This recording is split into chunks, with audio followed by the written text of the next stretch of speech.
ত্বকে বলরেখা, ত্বক কুঁচকে যাচ্ছে? বয়স নয়, কোলাজেন কমে যাওয়ার কারণে এটি ঘটছে। আর এই সমস্যার সমাধান আপনার ঘরেই আছে। প্রথমত জেনে রাখি এটা কেন হয়। অতিরিক্ত স্ট্রেস, পানি কম খাওয়া, পর্যাপ্ত পরিমাণ না ঘুমানো, স্কিনের দিকে অনেকক্ষণ তাকিয়ে থাকার কারণে ত্বকে কোলাজেন কমে যায়। কিন্তু এই সমস্যার সমাধানও রয়েছে।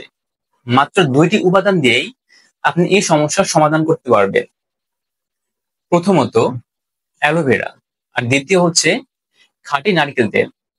আর এই দুটি উপাদান দিয়েই তৈরি করে ফেলতে পারবেন শক্তিশালী অ্যান্টি এজিং ফর্মুলা। কিভাবে তৈরি করবেন?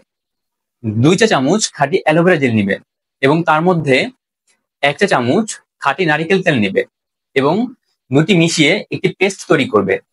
আর এই পেস্ট আপনার মুখে লাগিয়ে 30 মিনিট অপেক্ষা করুন। 30 মিনিট পরে কুসুম গরম পানি দিয়ে এই পেস্টটি তুলে ফেলো। এটি সপ্তাহে কয়দিন করব? এটি সপ্তাহে 4 দিন করব এবং টানা 1.5 থেকে 2 মাস করব। এবং আপনি যদি প্রতিনিয়ত এটি করেন, ইনশাআল্লাহ 1.5 থেকে 2 মাস পরে খুব ভালো একটি রেজাল্ট পাবে। আর এরকম নিত্য নতুন ভিডিও এবং আপডেট পেতে আমাদের সঙ্গে যুক্ত থাকুন।